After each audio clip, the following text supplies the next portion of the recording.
we are blind on this issue. The Holocaust was a horrifying incident in the 20th century, and the Germans took an enormous rap for that, as they should have. But fundamentalist Islam, the Catholic Church, have population policies in place which shove more people into disease, degradation, and early death every year than suffered under the Holocaust. And the people who represent these points of view fly around in 747s and are joyously received by democratic governments, and everybody thinks this is a fine thing. This is a collapse of moral perception of staggering proportions. Who is causing the misery and the dislocation in the third world? Well, it's these institutions which, since they get their directions directly from divinity, feel no constraint to adjust their policies. But until we address this particular part of our political problem, I think the forward progress of technology will continue, but the level of misery for vast numbers of people throughout the world will rise. And this is something we all turn a blind eye to. This is the part of my spiel that most often gets people walking out on me. Because usually I end it by calling for hanging the Pope. Usually I then discover who is no longer amused by the Terence McKenna show. Certainly the Pope. But how do we square this? How do we square our own connivance in these incredibly dehumanizing policies, which make it very, very difficult to offer hope to people in the third world? There may not be much left to be addressed in the physical world. In other words, perhaps through nanotechnology we can abandon agriculture and feed China out of matter compilers by turning seawater into rice. That's a possibility. But until we eliminate the poverty and overpopulation in the third world, our entire planetary agenda is going to be under a dark cloud of moral obligation. Yeah. That makes me want to ask the question, is the problem population or is the problem consumption? Like a million yes. China we can't afford. It's both. It's both. It seems to me,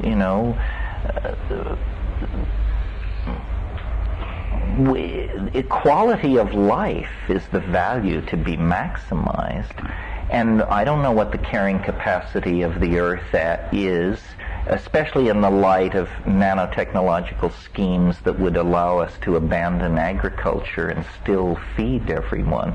But until the quality of life issue is addressed for the least among us, it seems to me there's a moral obligation to feel that the political task is still undone.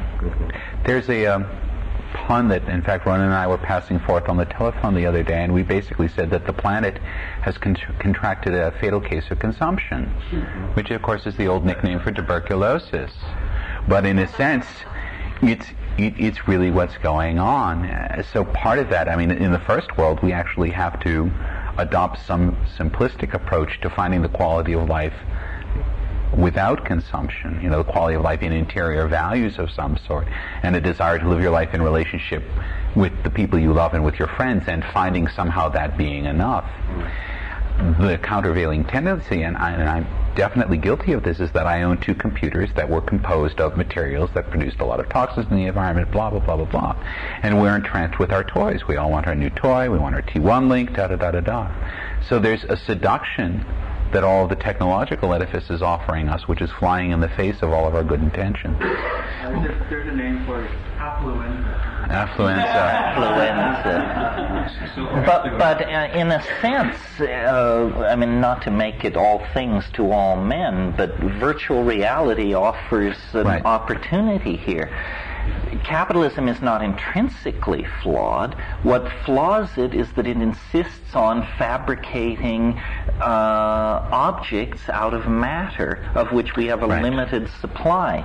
If you dealt objects made of light, we have an infinite supply of photons around, and so if you dematerialize value, everyone can live at the St. Regis Hotel and have Vermeers hanging on their walls. I don't know about the chef part, but the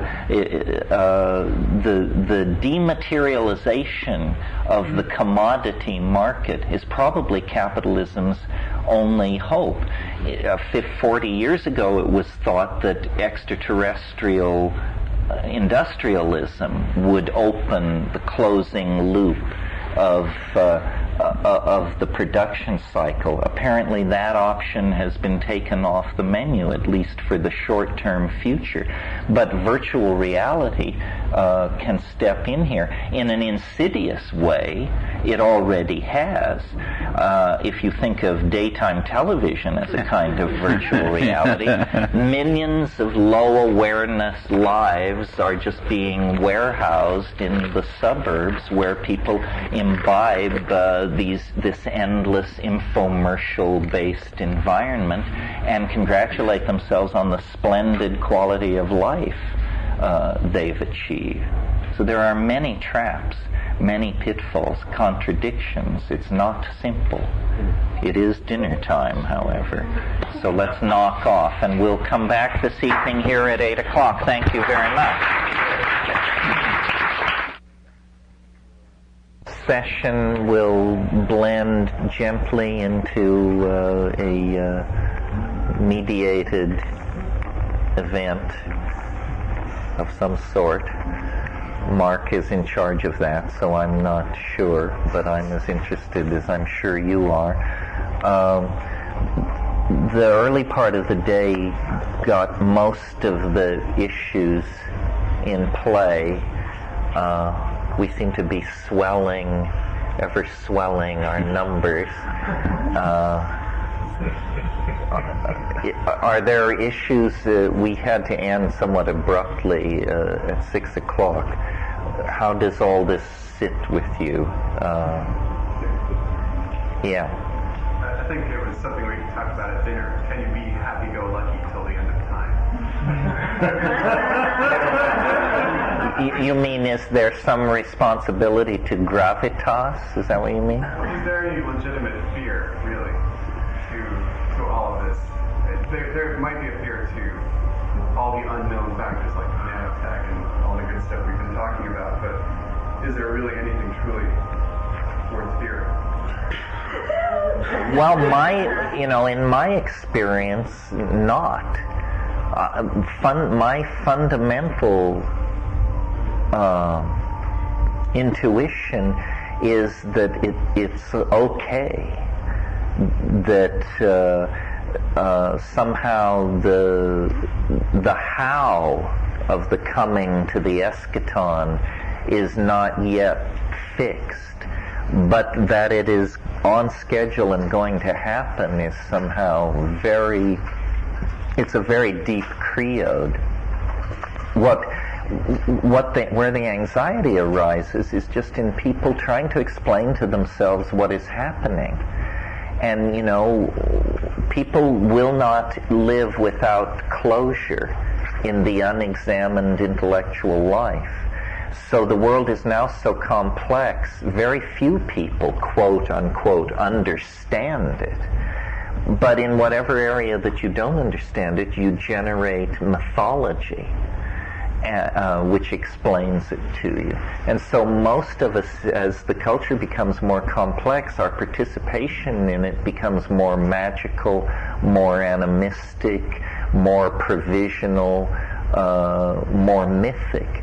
this is both a good and a bad thing. I mean, it leads to cult, which is, I think, a bad thing. In other words, people accept explanations for reality who the only argument for which is that they are explanations for reality. Their persuasive force otherwise is zilch. There was another comment here. Alan, if I can just add to that, the interesting thing about fear, and I think Terence made the point earlier, is that primates are at their best when they're in the corner. And in fact, if the argument that I've been making over the last couple of days that we need to revision our own understanding of the universe and change our beliefs and habits appropriately, then in fact perhaps the fear of this gray goo planet and its ilk, all the other demons that can be conjured, can be used as catalysts to change the mind. Yeah, in other words, you can't go on automatic. So it isn't that kind of carefreeness at the end of time. But on the other hand, I really, there's an Irish toast, may you be alive at the end of the world. Well, I think, that we have a crack at it. And it's just the most fascinating thing, and maybe every age has had the feeling that it stood on the brink of such a transition, but I don't believe that, because we can see the rhetoric of past ages, and their concerns were different.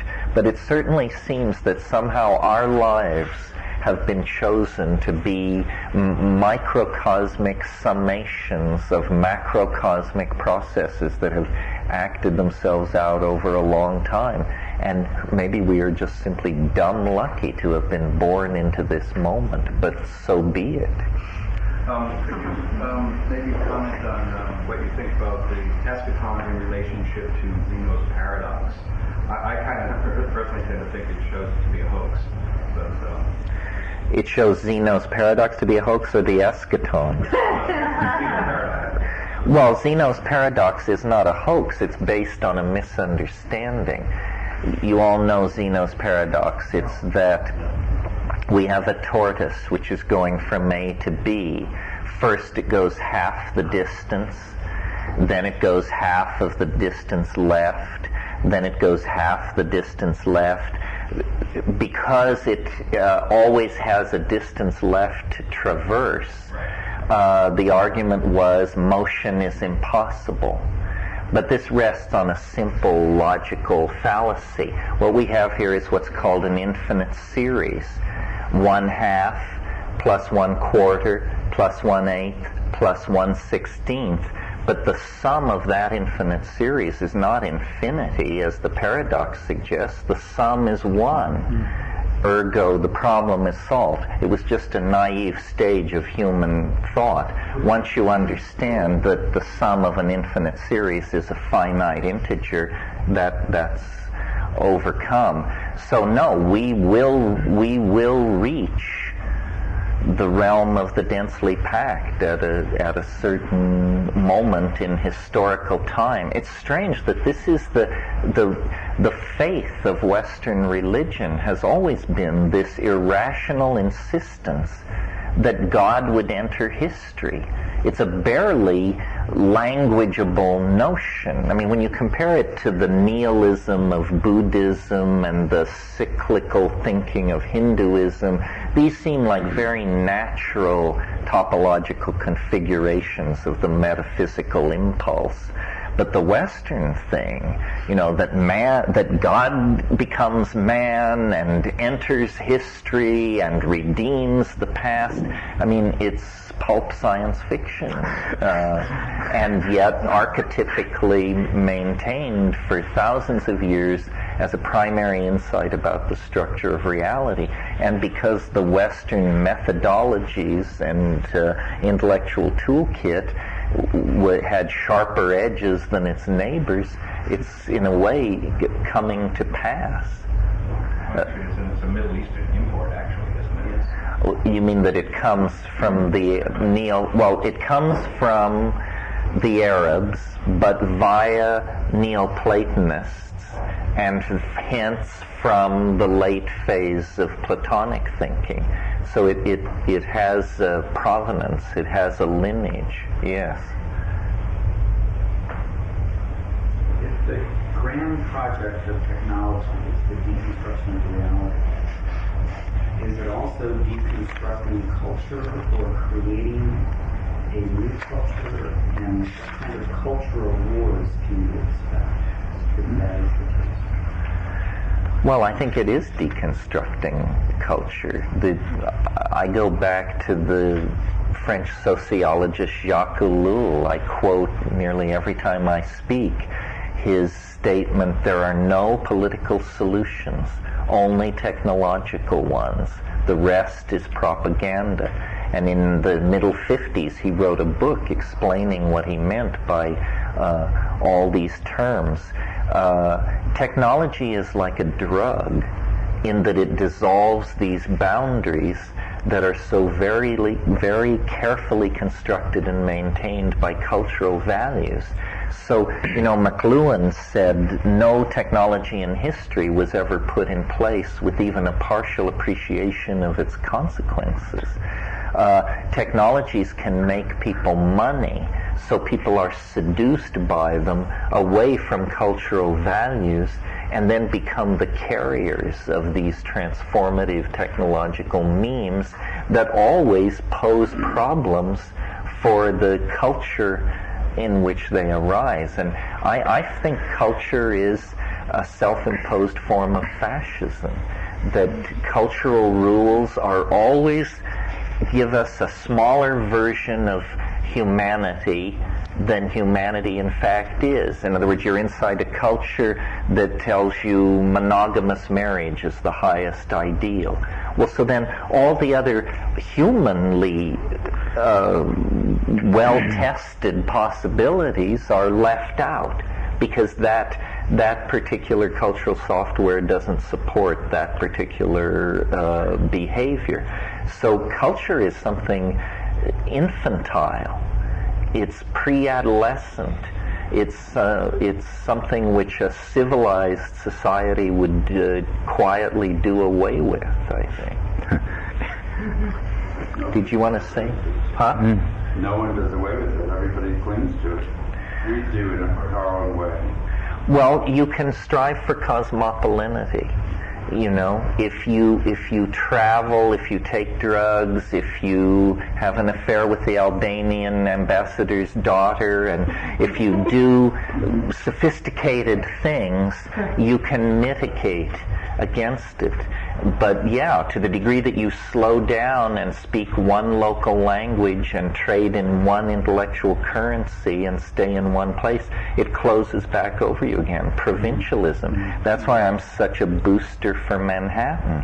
Because I think, as urban design goes, that's the best designed immunization program against provincialism ever dreamed up.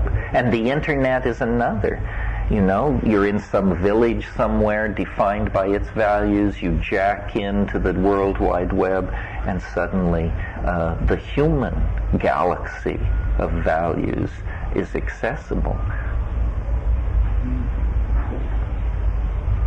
You want to talk about any of this, Mark, or anything else?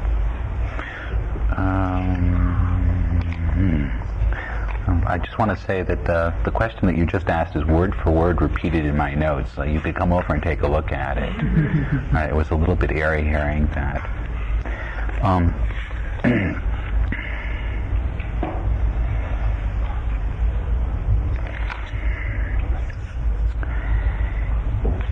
Why don't I start rapping a little bit? Yeah. In the afternoon, in our afternoon nightmares, I did my very best to invoke a few demons.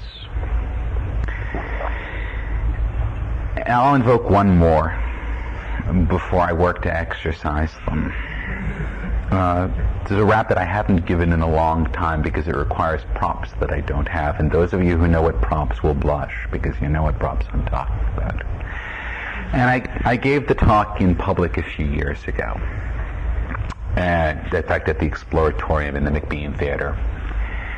And it was a talk about sex in VR. So I was on a panel with a couple of other people, and I don't really know how I got onto this panel about sex in VR because I've never had any.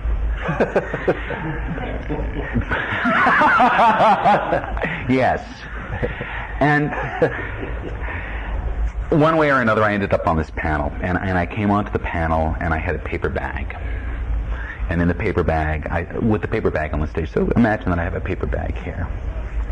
And I started to tell a story, and I said the year is 1997. That's coming past, it was years ago. So let's say the year is 2001. And I've just come back with the good guys, and I've got a bag full of goodies.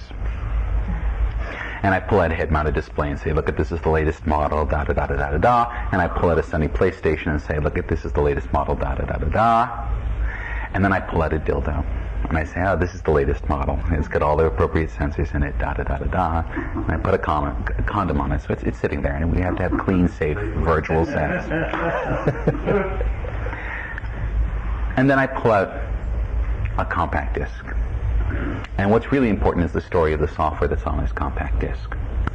Because the compact disc software was based on some research that had been done a few years ago when they wired up some yogis to get a sense of their neurophysical states. And the yogis would go into various trance states and they would record the brainwave pattern, and that's very cool. And one of the things that they did is they got two yogis who studied Tantra in there who just went at it for 24 hours straight and could have gone longer, but they ran out of disk space. Fine. Well, the disk drives go off to some folks in Bangalore, a bunch of PhDs, graduates of Indian universities, who sit and work on understanding the neurological patterns involved in this state of consciousness. Now, the interesting thing about the head-mounted display that I've purchased is that the head-mounted display itself is not just a normal HMD, but in fact is equipped with sensors, so it can not only project images, but it's capable of reading my brainwave patterns to some degree. Can you talk a little bit louder? Sorry. The head-mounted display is capable of reading my brainwave patterns, at least sensorially, and the PlayStation has got the appropriate inputs for it. And the Indian PhDs look at this and they build some neural net software and they figure out how, in theory anyway, to produce, by using a set of conditioned inputs with the dildo and the head-mounted display, a brainwave state that's analogous to the state that's being produced by the tantric yogis. And again, this relates to what I was talking about bodies and boundaries this morning, that as we move technologies to permeability, to induce particular types of states is becoming something that's increasingly easier. And after a while, the PhDs crack the problem and they can produce the state, and 75% of the test subjects were all very happy people indeed. So I posited this technological construction and slapped it on stage and said, okay, I'm going to pop this thing on. And the next question I need to ask is, will I be able to turn it off? Because tantric sex by its nature is a high state of sexual excitation and pleasure that does not achieve any functional resolution. You don't have to terminate it. There's no orgasm. And of course, we've all heard horror stories about people who learn Tantra before they can deal with the energies raised, short out like light bulbs in a high voltage current. And so we have to also wonder, and that's the last of the demons I'll put on the table. These are the other kinds of demons that we can invoke. It's not just the gray goo. It's something that is in some ways the equivalent of heroin. And these are the entire array. If I put all the goods out on the table, you have to see the good and the bad. And so we have to consider very carefully when we're working on things like this, is this the direction we want to go in? So intent becomes a very important issue, particularly in areas where the natural boundaries of the body are being bridged in particularly mediated ways. All right. Now we're going to say goodbye to the demons. Actually, do you want to take it for a little while? Well, I'll just add to what you said. I mean, you implied the subject of addiction because of these high states of erotic consciousness that could be machine engendered.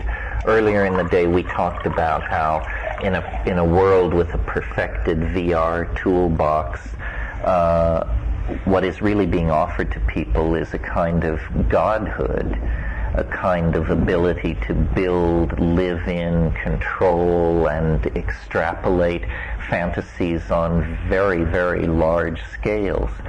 So that also sounds very addictive. That's the most addictive thing one can imagine, short perhaps of continuous tantric orgasm. And when you write the software that allows you to do both at once, there you have There you go. So I wonder to what degree technology has always had this ability to hook us. The bibliophile is an interesting figure. People obsessed by books, by possessing books, buying books. As soon as books were invented, there were people who fell in love with them.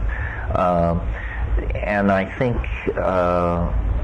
in the case of these new immersive technologies, it's almost overwhelmingly certain that our relationship to them will be like that of a relationship to a drug. Look at television.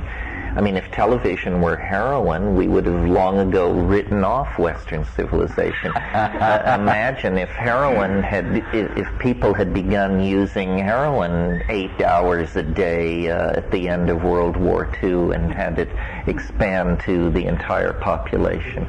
We don't think of television as a drug because it's inconvenient to do so, but the impact it's had on people's lives and the way in which it has dumbed them down and enslaved them to a more limited set of behavioral responses, which is what a drug does. It draws you in very tightly around its orbit. All occurs very dramatically in the case of TV. So I don't know what we can do about that. The simple science of pharmacology, leave alone all this other high-flown technical stuff, is on the brink of producing an endless cornucopia of very target-specific drugs. Viagra is a perfect example. Prozac is another. There will be many more of these kinds of mood-enhancing, performance-enhancing, social skill-enhancing, memory-enhancing, pharmacological options, all of which leads to the idea of modification of ordinary habits by relationships to substances and sources of stimulation. Then we need to become used to bliss. Yes, we have to become very sophisticated about bliss and know how to choose our castles in the air with care, because you're going to have to live in those castles in the air. I had a castles in the air vision the other night. I was sitting gazing into space, and the phrase came to me just out of the blue: nano-electric aerogel. And I said, that's it! It's this sort of soap-sudsy stuff that has nano-circuitry grown all over it, and you grow it in the stratosphere, and it moves around, and everybody is uploaded into it. So we don't have to touch the earth anymore, and we begin a migration of intelligence into the stratospheric levels of the planet, where there's enough ambient high energy to keep these aerogel environments both airborne and moving around the planet, and electrified by static electricity to keep the modems running.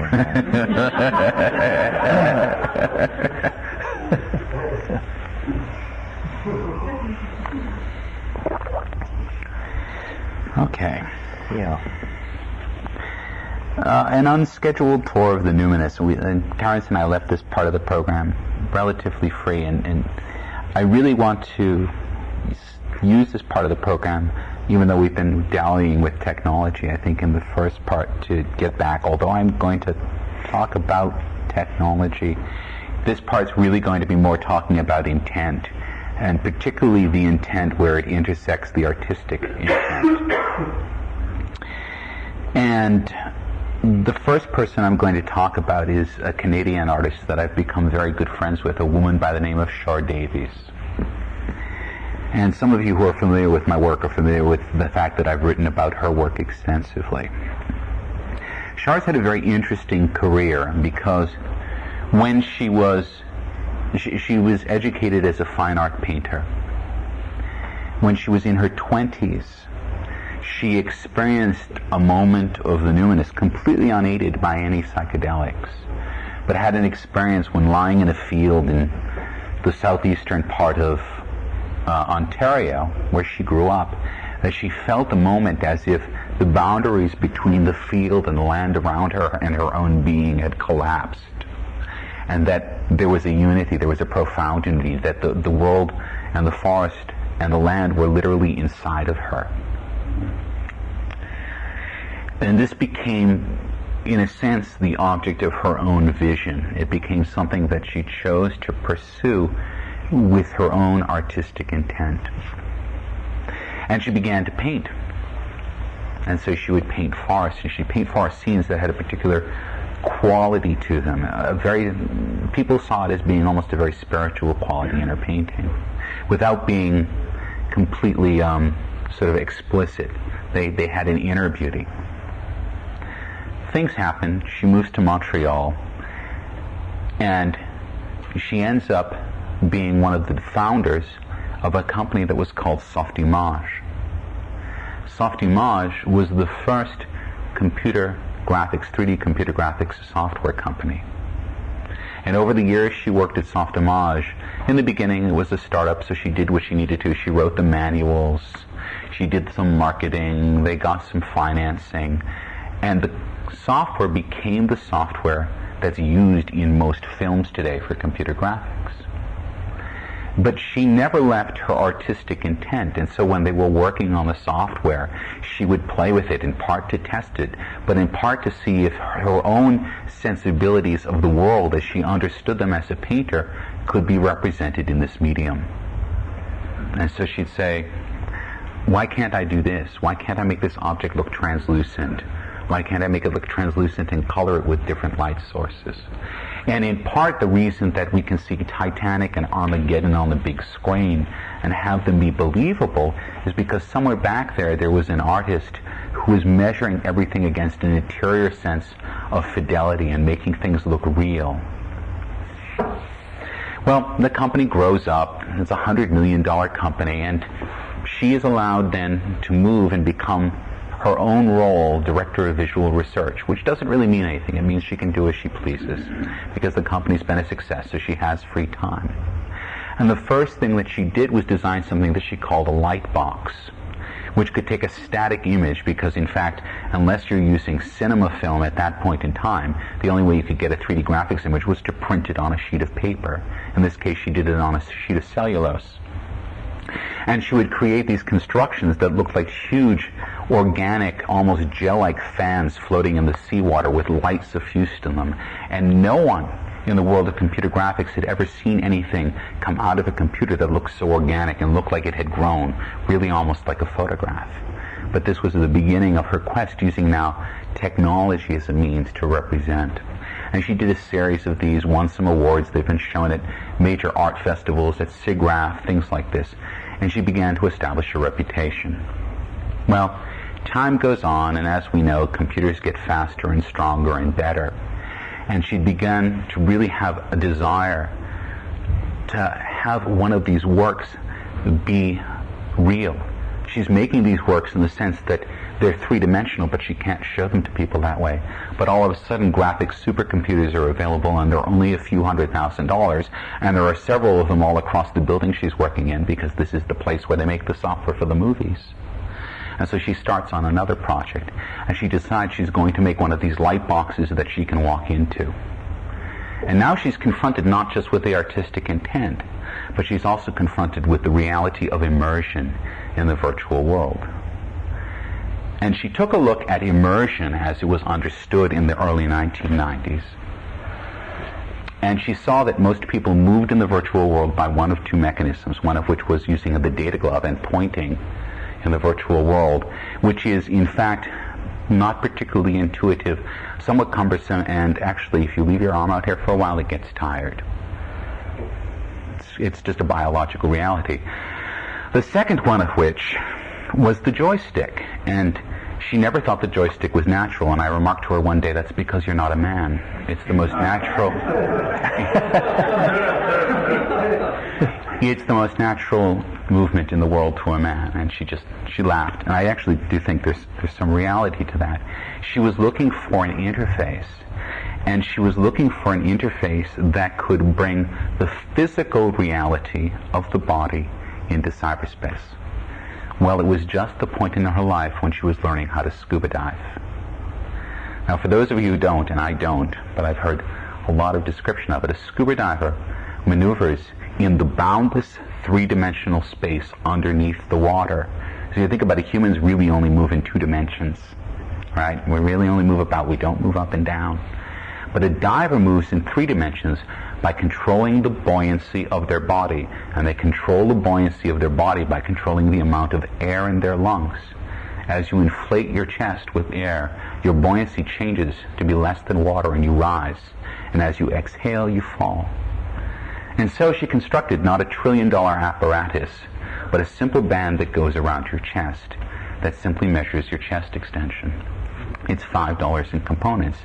And poof, all of a sudden, you've invented an interface to the virtual world that isn't based on anything that's unnatural, but on the most innate of all actions, which is breathing. So that in the virtual world that she created to float up, you go, and you rise gently. And to float down, you exhale. To move forward, you lean gently forward. To move backward, you lean gently backward and side to side. The power that this had was to bring the embodied being into the virtual world, because you cannot leave your body behind inside of her work. Your body is intimate, even though it is not represented. Your body is intimately present inside the work. And so the drive to sort of tear behind and leave the meat down on Earth as you explore the wilds of cyberspace was completely circumvented. It was short-circuited, because what it showed was that the presence of the body made cyberspace more effective, more powerful, more seductive. Well, there's the interface, but what did she put inside of it? What she chose to do in this work was to create an evocation of the natural world. And she created a piece that's called osmose, which is the French word for osmosis, to flow between. And in this world, or actually a collection of worlds, there are 10 different spaces, and the main space has a large tree that's simply represented. And you can flow around this tree, you can flow up into the leaves of this tree, you can flow into a single leaf of a tree, and particle systems will animate beams of light representing perhaps the flows of energy within a single leaf of the tree. You can float over to a glade, you can flow down a brook, you can fall into beneath the surface of the earth and see the strata of rocks and stones that are underneath.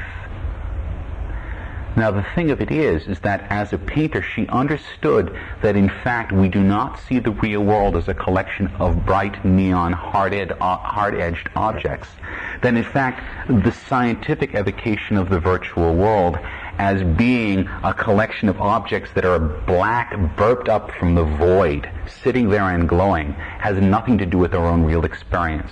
So every single object in osmose, and there are 5,000 of them or something, are transparent to different degrees.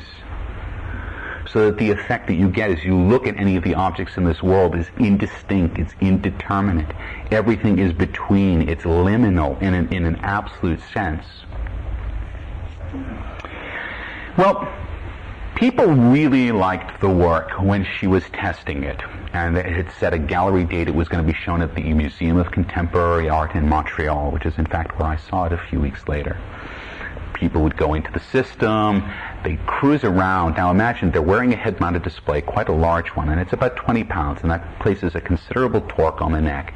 and you also sweat a lot, and it's sort of stuffy, and people just wouldn't get out of it because what they were seeing and what they were experiencing was so unique. And it wasn't a silent world, and I want to stress this, that in fact the sound was there, and the sound was a male and a female human voice that was processed any number of different ways, and it wasn't pre-planned. It was based on where you were and what you were doing. So you'd hear a chorus of different voices and sounds as you passed through the world doing different things.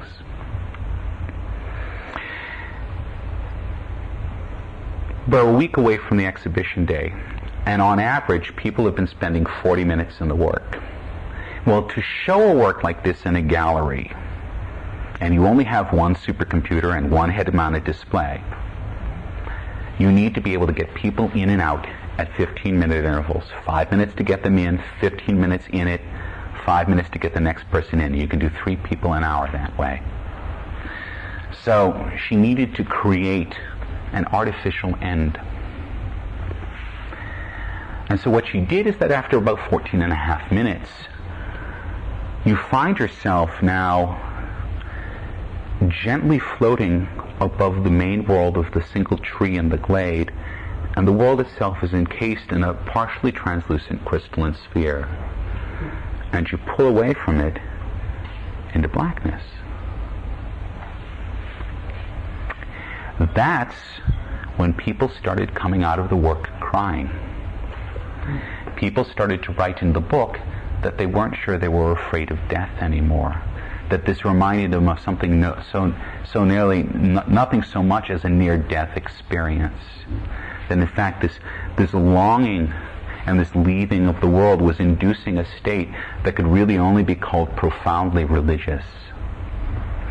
And it's funny because when I tell some people this, they laugh as if it were impossible for a work of electronic art or a work of virtual art to induce this response in people. But then I ask them, if you go into Chartres Cathedral, if you go into Notre Dame, don't you then experience this sort of opening? Whether or not you believe the creed, the space itself is constructed in such a way that it really has this profound effect on you. And I think what Char has done in that work is really find some way to an opening to something that's inside of us, something that's very evocative to us of the sacred. And that wasn't her intent. It's a byproduct of her artistic vision.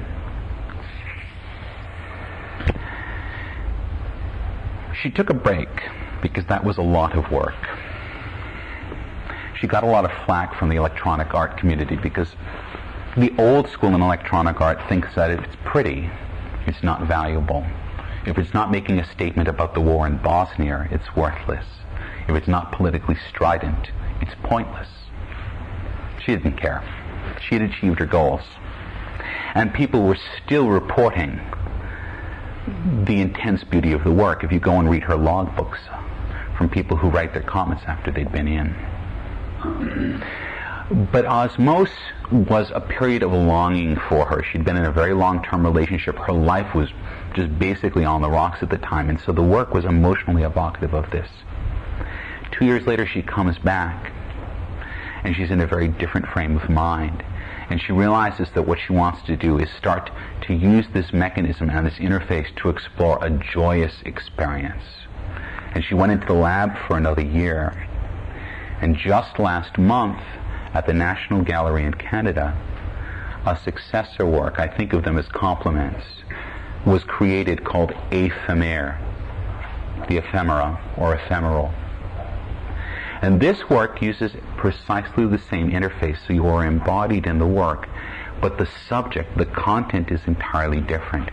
When you enter it, you see a sea of stars, and these stars begin to move and float down, and as they do, the light rises on what looks like nothing so much as an antique Chinese watercolor.